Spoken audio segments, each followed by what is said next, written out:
ರಾಷ್ಟ್ರೀಯ ಸ್ವಯಂ ಸೇವಕ ಸಂಘದ ಇದೊಂದು ವಿಚಾರ ಈಗ ಭಾರಿ ಒಂದು ಚರ್ಚೆ ಕಾರಣ ಆಗಿದೆ. ಆ ಸುದ್ದಿಯನ್ನು ನೋಡೋಣ.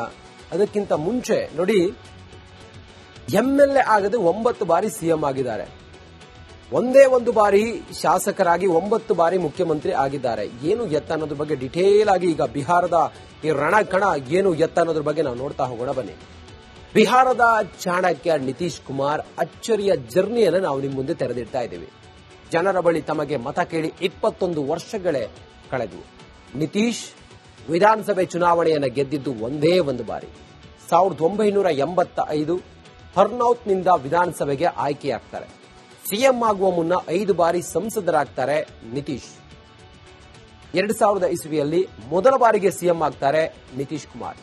ಶಾಸಕನಲ್ಲ ಎಂಬ ಕಾರಣಕ್ಕೆ ಕೇವಲ 7 ದಿನಕ್ಕೆ ಪಟ್ಟ ತ್ಯಾಗ ಮಾಡ್ತಾರೆ ನಿತೀಶ್ ಕುಮಾರ್. 2006ರಲ್ಲಿ 2ನೇ ಬಾರಿಗೆ ಸಿಎಂ ಆಗ್ತಾರೆ. ಮೊದಲ ಬಾರಿಗೆ ಎಂಎಲ್ಸಿ ಆಗ್ತಾರೆ. 2010ರಲ್ಲಿ 3ನೇ ಬಾರಿಗೆ ಸಿಎಂ ಆಗ್ತಾರೆ. 2ನೇ ಬಾರಿಗೆ ಎಂಎಲ್ಸಿ ಆಗ್ತಾರೆ. 2015ರಿಂದ 2020ರ ಮಧ್ಯೆ ದೋಸ್ತಿಯನ್ನ ಬದಲಿಸುತ್ತಾರೆ ನಿತೀಶ್. 5 ವರ್ಷದ ಅಂತರದಲ್ಲಿ 3 ಬಾರಿ ಸಿಎಂ ಆಗಿ ಪ್ರಮಾಣ ವಚನವನ್ನು ಸ್ವೀಕರಿಸುತ್ತಾರೆ ಇದೇ ನಿತೀಶ್. 2018ರಲ್ಲಿ 3ನೇ ಬಾರಿಗೆ ವಿಧಾನ ಪರಿಷತ್ಗೆ ಆಯ್ಕೆ ಆಗ್ತಾರೆ ನಿತೀಶ್.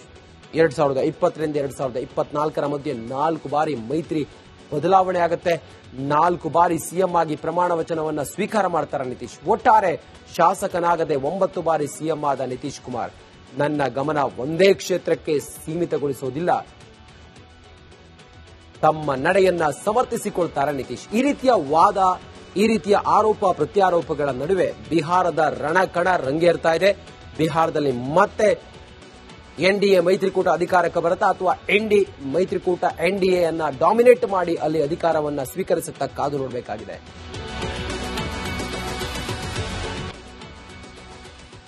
ರಾಷ್ಟ್ರೀಯ ಸ್ವಯಂ ಸೇವಕ ಸಂಘದ ಇದೊಂದು ವಿಚಾರ ಈಗ ಭಾರಿ ಒಂದು ಚರ್ಚೆ ಕಾರಣ ಆಗಿದೆ. ಆ ಸುದ್ದಿಯನ್ನು ನೋಡೋಣ. ಅದಕ್ಕಿಂತ ಮುಂಚೆ ನೋಡಿ, ಎಂಎಲ್ಎ ಆಗದೆ 9 ಬಾರಿ ಸಿಎಂ ಆಗಿದ್ದಾರೆ. ಒಂದೇ ಒಂದು ಬಾರಿ ಶಾಸಕರಾಗಿ 9 ಬಾರಿ ಮುಖ್ಯಮಂತ್ರಿ ಆಗಿದ್ದಾರೆ. ಏನು ಎತ್ತ ಅನ್ನೋದ್ರ ಬಗ್ಗೆ ಡಿಟೇಲ್ ಆಗಿ ಈಗ ಬಿಹಾರದ ಈ ರಣಕಣ ಏನು ಎತ್ತ ಅನ್ನೋದ್ರ ಬಗ್ಗೆ ನಾವು ನೋಡ್ತಾ ಹೋಗೋಣ ಬನ್ನಿ. ಬಿಹಾರದ ಚಾಣಕ್ಯ ನಿತೀಶ್ ಕುಮಾರ್ ಅಚ್ಚರಿಯ ಜರ್ನಿಯನ್ನು ನಾವು ನಿಮ್ಮ ಮುಂದೆ ತೆರೆದಿಡ್ತಾ ಇದ್ದೀವಿ. ಜನರ ಬಳಿ ತಮಗೆ ಮತ ಕೇಳಿ 21 ವರ್ಷಗಳೇ ಕಳೆದವು. ನಿತೀಶ್ ವಿಧಾನಸಭೆ ಚುನಾವಣೆಯನ್ನು ಗೆದ್ದಿದ್ದು ಒಂದೇ ಒಂದು ಬಾರಿ. 1985 ಹರ್ನೌತ್ನಿಂದ ವಿಧಾನಸಭೆಗೆ ಆಯ್ಕೆಯಾಗ್ತಾರೆ. ಸಿಎಂ ಆಗುವ ಮುನ್ನ 5 ಬಾರಿ ಸಂಸದರಾಗ್ತಾರೆ ನಿತೀಶ್. 2000 ಇಸ್ವಿಯಲ್ಲಿ ಮೊದಲ ಬಾರಿಗೆ ಸಿಎಂ ಆಗ್ತಾರೆ ನಿತೀಶ್ ಕುಮಾರ್. ಶಾಸಕನಲ್ಲ ಎಂಬ ಕಾರಣಕ್ಕೆ ಕೇವಲ 7 ದಿನಕ್ಕೆ ಪಟ್ಟ ತ್ಯಾಗ ಮಾಡ್ತಾರೆ ನಿತೀಶ್ ಕುಮಾರ್. 2006ರಲ್ಲಿ 2ನೇ ಬಾರಿಗೆ ಸಿಎಂ ಆಗ್ತಾರೆ. ಮೊದಲ ಬಾರಿಗೆ ಎಂಎಲ್ಸಿ ಆಗ್ತಾರೆ. 2010ರಲ್ಲಿ 3ನೇ ಬಾರಿಗೆ ಸಿಎಂ ಆಗ್ತಾರೆ. 2ನೇ ಬಾರಿಗೆ ಎಂಎಲ್ಸಿ ಆಗ್ತಾರೆ. 2015ರಿಂದ 2020ರ ಮಧ್ಯೆ ದೋಸ್ತಿಯನ್ನ ಬದಲಿಸುತ್ತಾರೆ ನಿತೀಶ್. 5 ವರ್ಷದ ಅಂತರದಲ್ಲಿ 3 ಬಾರಿ ಸಿಎಂ ಆಗಿ ಪ್ರಮಾಣ ವಚನವನ್ನು ಸ್ವೀಕರಿಸುತ್ತಾರೆ ಇದೇ ನಿತೀಶ್. 2018ರಲ್ಲಿ 3ನೇ ಬಾರಿಗೆ ವಿಧಾನ ಪರಿಷತ್ಗೆ ಆಯ್ಕೆ ಆಗ್ತಾರೆ ನಿತೀಶ್. 2020ರಿಂದ 2024ರ ಮಧ್ಯೆ 4 ಬಾರಿ ಮೈತ್ರಿ ಬದಲಾವಣೆ ಆಗುತ್ತೆ. 4 ಬಾರಿ ಸಿಎಂ ಆಗಿ ಪ್ರಮಾಣ ವಚನವನ್ನ ಸ್ವೀಕಾರ ಮಾಡ್ತಾರೆ ನಿತೀಶ್. ಒಟ್ಟಾರೆ ಶಾಸಕನಾಗದೆ 9 ಬಾರಿ ಸಿಎಂ ಆದ ನಿತೀಶ್ ಕುಮಾರ್ ನನ್ನ ಗಮನ ಒಂದೇ ಕ್ಷೇತ್ರಕ್ಕೆ ಸೀಮಿತಗೊಳಿಸೋದಿಲ್ಲ, ತಮ್ಮ ನಡೆಯನ್ನ ಸಮರ್ಥಿಸಿಕೊಳ್ತಾರೆ ನಿತೀಶ್. ಈ ರೀತಿಯ ವಾದ, ಈ ರೀತಿಯ ಆರೋಪ ಪ್ರತ್ಯಾರೋಪಗಳ ನಡುವೆ ಬಿಹಾರದ ರಣಕಣ ರಂಗೇರ್ತಾ ಇದೆ. ಬಿಹಾರದಲ್ಲಿ ಮತ್ತೆ ಎನ್ಡಿಎ ಮೈತ್ರಿಕೂಟ ಅಧಿಕಾರಕ್ಕೆ ಬರುತ್ತಾ ಅಥವಾ ಮೈತ್ರಿಕೂಟ ಎನ್ಡಿಎ ಅನ್ನ ಡಾಮಿನೇಟ್ ಮಾಡಿ ಅಲ್ಲಿ ಅಧಿಕಾರವನ್ನ ಸ್ವೀಕರಿಸುತ್ತಾ ಕಾದು ನೋಡಬೇಕಾಗಿದೆ.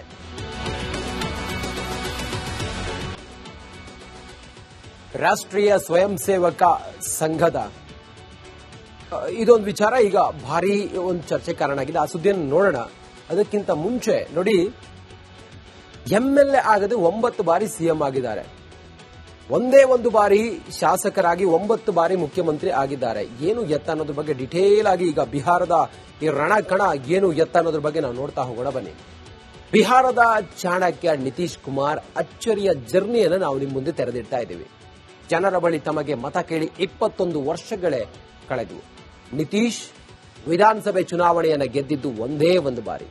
1985 ಹರ್ನೌತ್ನಿಂದ ವಿಧಾನಸಭೆಗೆ ಆಯ್ಕೆಯಾಗ್ತಾರೆ. ಸಿಎಂ ಆಗುವ ಮುನ್ನ 5 ಬಾರಿ ಸಂಸದರಾಗ್ತಾರೆ ನಿತೀಶ್.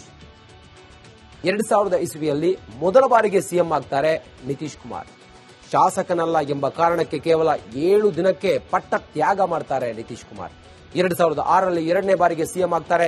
ಮೊದಲ ಬಾರಿಗೆ ಎಂಎಲ್ಸಿ ಆಗ್ತಾರೆ. 2010ರಲ್ಲಿ 3ನೇ ಬಾರಿಗೆ ಸಿಎಂ ಆಗ್ತಾರೆ. 2ನೇ ಬಾರಿಗೆ ಎಂಎಲ್ಸಿ ಆಗ್ತಾರೆ. 2015ರಿಂದ 2020ರ ಮಧ್ಯೆ ದೋಸ್ತಿಯನ್ನ ಬದಲಿಸ್ತಾರೆ ನಿತೀಶ್. 5 ವರ್ಷದ ಅಂತರದಲ್ಲಿ 3 ಬಾರಿ ಸಿಎಂ ಆಗಿ ಪ್ರಮಾಣ ವಚನವನ್ನು ಸ್ವೀಕರಿಸುತ್ತಾರೆ ಇದೇ ನಿತೀಶ್.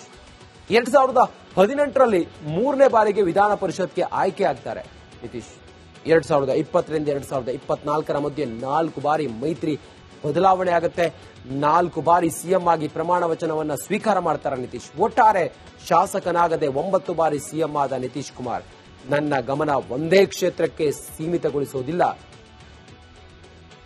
ತಮ್ಮ ನಡೆಯನ್ನ ಸಮರ್ಥಿಸಿಕೊಳ್ತಾರೆ ನಿತೀಶ್. ಈ ರೀತಿಯ ವಾದ, ಈ ರೀತಿಯ ಆರೋಪ ಪ್ರತ್ಯಾರೋಪಗಳ ನಡುವೆ ಬಿಹಾರದ ರಣಕಣ ರಂಗೇರ್ತಾ ಇದೆ. ಬಿಹಾರದಲ್ಲಿ ಮತ್ತೆ ಎನ್ಡಿಎ ಮೈತ್ರಿಕೂಟ ಅಧಿಕಾರಕ್ಕೆ ಬರುತ್ತಾ ಅಥವಾ ಮೈತ್ರಿಕೂಟ ಎನ್ಡಿಎ ಅನ್ನ ಡಾಮಿನೇಟ್ ಮಾಡಿ ಅಲ್ಲಿ ಅಧಿಕಾರವನ್ನ ಸ್ವೀಕರಿಸುತ್ತಾ ಕಾದು ನೋಡಬೇಕಾಗಿದೆ.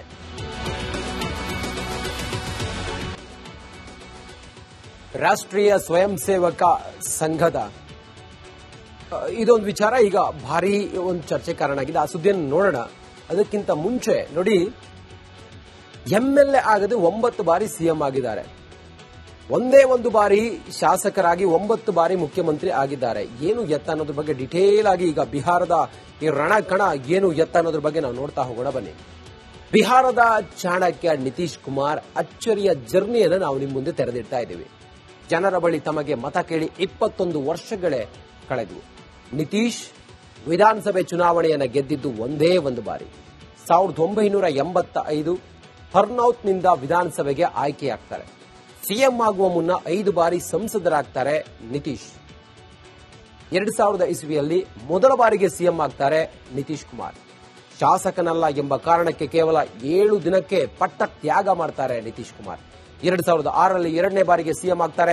ಮೊದಲ ಬಾರಿಗೆ ಎಂಎಲ್ಸಿ ಆಗ್ತಾರೆ. 2010ರಲ್ಲಿ 3ನೇ ಬಾರಿಗೆ ಸಿಎಂ ಆಗ್ತಾರೆ. 2ನೇ ಬಾರಿಗೆ ಎಂಎಲ್ಸಿ ಆಗ್ತಾರೆ.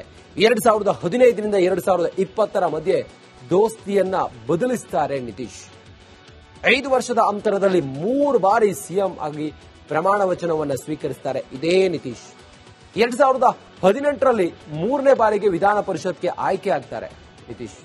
2020ರಿಂದ 2024ರ ಮಧ್ಯೆ 4 ಬಾರಿ ಮೈತ್ರಿ ಬದಲಾವಣೆ ಆಗುತ್ತೆ. 4 ಬಾರಿ ಸಿಎಂ ಆಗಿ ಪ್ರಮಾಣ ವಚನವನ್ನು ಸ್ವೀಕಾರ ಮಾಡ್ತಾರೆ ನಿತೀಶ್. ಒಟ್ಟಾರೆ ಶಾಸಕನಾಗದೆ 9 ಬಾರಿ ಸಿಎಂ ಆದ ನಿತೀಶ್ ಕುಮಾರ್ ನನ್ನ ಗಮನ ಒಂದೇ ಕ್ಷೇತ್ರಕ್ಕೆ ಸೀಮಿತಗೊಳಿಸುವುದಿಲ್ಲ,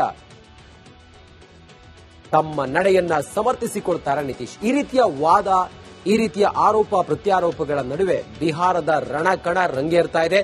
ಬಿಹಾರದಲ್ಲಿ ಮತ್ತೆ ಎನ್ಡಿಎ ಮೈತ್ರಿಕೂಟ ಅಧಿಕಾರಕ್ಕೆ ಬರುತ್ತಾ ಅಥವಾ ಮೈತ್ರಿಕೂಟ ಎನ್ಡಿಎ ಅನ್ನ ಡಾಮಿನೇಟ್ ಮಾಡಿ ಅಲ್ಲಿ ಅಧಿಕಾರವನ್ನ ಸ್ವೀಕರಿಸುತ್ತಾ ಕಾದು ನೋಡಬೇಕಾಗಿದೆ.